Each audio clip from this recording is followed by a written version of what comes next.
Hi, I'm Skip Nipper. Welcome to my podcast where I tell you about Nashville's great baseball history and traditions. Shot to right, a one-hop liner. Certainly about its past, especially about Tom Wilson Park, Herschel Greer Stadium, Sulphur Dell, but also a little bit about its present and future, too. Yes, he can. It makes the waist-high catch. And I introduce you to players, coaches, and other fans and their love for everything baseball. The high fly ball down the right field corner, going way back, hits a lead-off home run. Some time ago, researching for Sulphur Dell and the Nashville Vols baseball and any Nashville baseball history items that I could come across, I did come across an article published in the Nashville Tennessean on January the 14th, 1908 in the sports section. Now that's 116 years ago. And it was entitled Bernie Off for Dixie by Grantland Rice. And it is about Bill Bernhard, who has been chosen to become the new manager of the Nashville Vols for the 1908 season. And he writes, this is Rice writing, Nashville will have her mogul installed Wednesday morning. Bernhard has cut loose from Cleveland with a one-day's pause in Youngstown, Ohio, where he hopes to close up another deal. When he arrives, we'll have something of a hunch where we're at in the new player line. As up to date, he has shipped in no information as to what he has pulled off. The general opinion in Cleveland seems to be that he has bagged both Graney and Newton, a couple of side-wheelers, and that both are first-class men. So Bill Bernhard, on his way to Nashville, is trying to recruit and sign players to play for the Nashville Vols. And Rice goes on to write, with his arrival too, the saw and the hammer get busy reclaiming the arid waste of Sulphur Spring, which classic spot with a new set of stands will be known as Sulphur Spring Dale, and not Sulphur Spring Bottom as of yore. And Sulphur Spring can take a good block of reclaiming without being visibly hurt by the treatment. Now, he's talking about Old Athletic Park, which became known as Sulphur Spring Dale. It was from where the ballpark was situated in the Sulphur Spring Bottom of Nashville. And later, he writes in poetry, well, he writes in an article or two because he renames the Nashville Baseball Club, which had no name, to the Nashville Volunteers. And that's in a previous story that I'd either written online at sulphurdale.com or in one of my previous podcasts. You can find it there.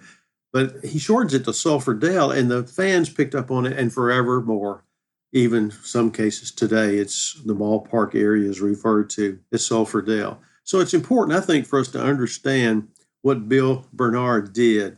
Now, you may see his name spelled with a T on the end. He's got a baseball card from, I think, 1909, and some other places you might see the T on the end. But mostly it's Bill Bernhard, Bernhard, and he was known in most cases as Strawberry Bill because he had red hair. Bernhard was born on March the 16th, 1871 in Clarence, New York, near Buffalo, the oldest child of German immigrants, Peter and Mary. And Bill Bernhard pitched for amateur teams in the Buffalo area, including a team in East Buffalo known as the Crandalls, and a team representing Akron, New York. At the rather late age of 26, he became a professional pitcher and first baseman for the Palmyra Mormons in the Class C New York State League.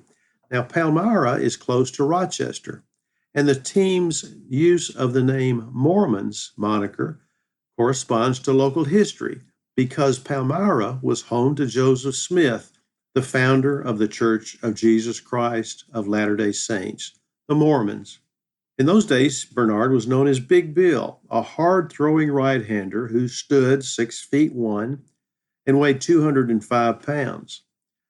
The Philadelphia Phillies of the National League tried to sign him to a contract after the 1897 season, but he felt they did not offer enough, so he played in 1898 for a team, I'm going to butcher this name, Canajoharie, New York. It's Canajoharie, New York.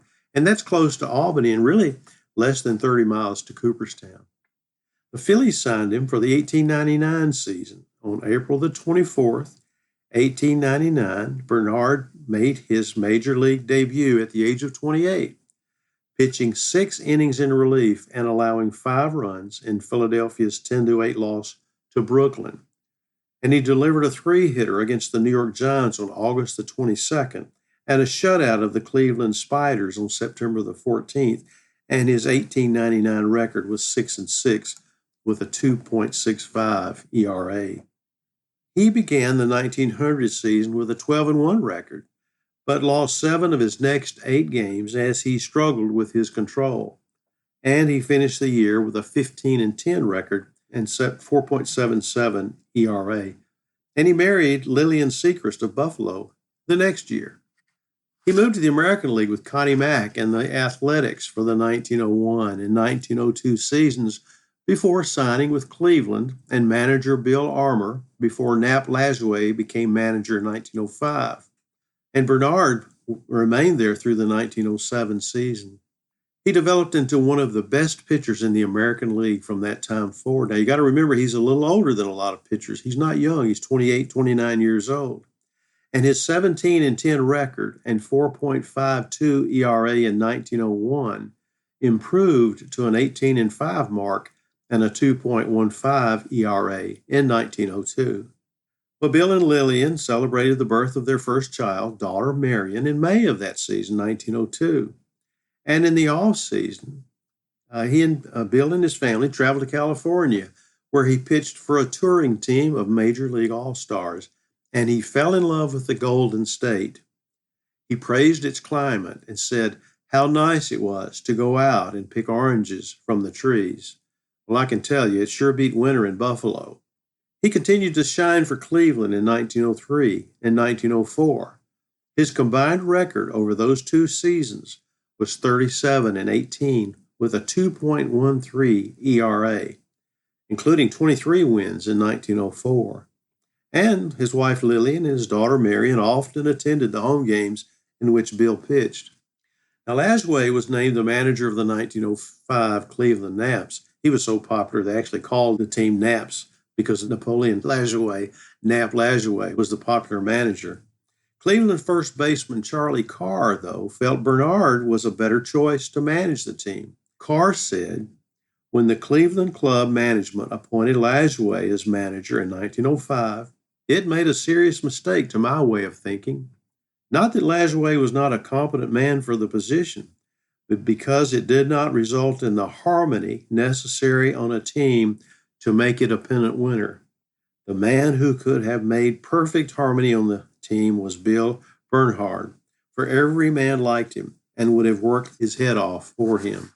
Well, Bernhard struggled in 1905. He had a 7-13 record and a 3.36 ERA. But he rebounded in 1906, a little better, 16-15, with a 2.54 ERA.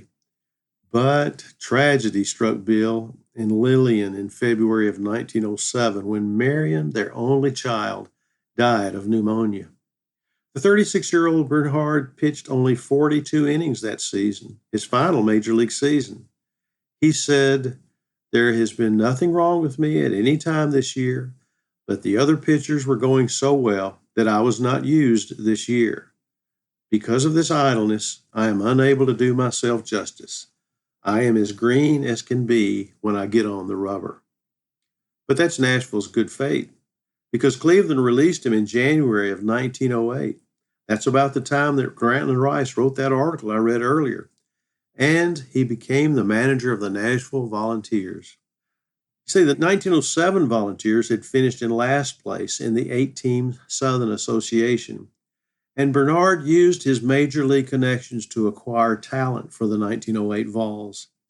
His acquisitions included his former Cleveland teammate, Harry Deerfoot Bay, named Deerfoot because he was so fast, and a promising Cleveland prospect named Jake Daubert.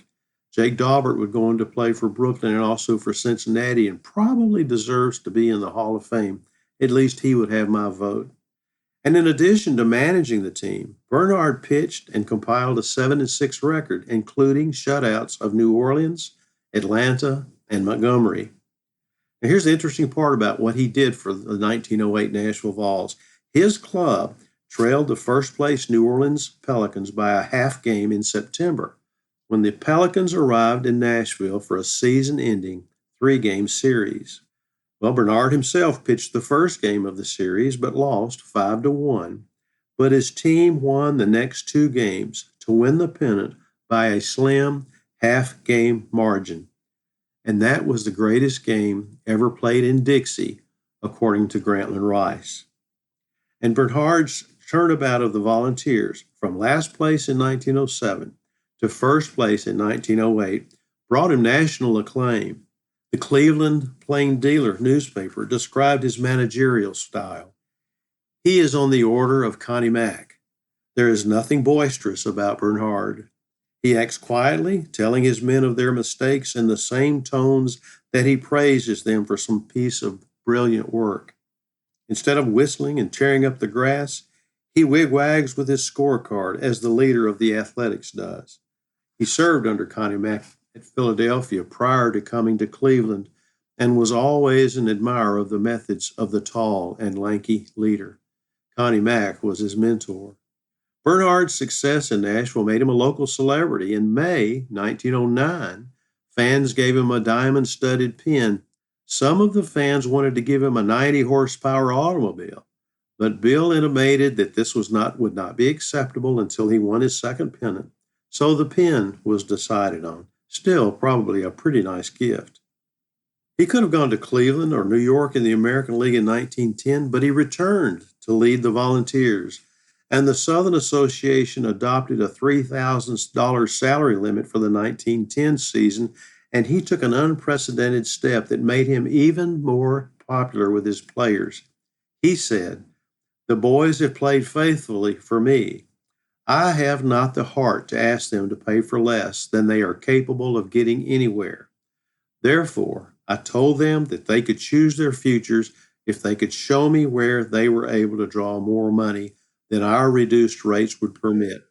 All will be sold or placed to suit themselves." Now that's a player's manager. Well, Bernhard sold several of his stars to teams in other leagues so that these players could earn more than $3,000. And, of course, with a weakened lineup, the Volunteers played poorly to start the 1910 season. He said the team would settle down now that the dangers attending the comet have passed. He was talking about many people were unnerved by Halley's Comet in April of 1910. But by July, the team was transformed from a bunch of dubs to the best fellows on earth.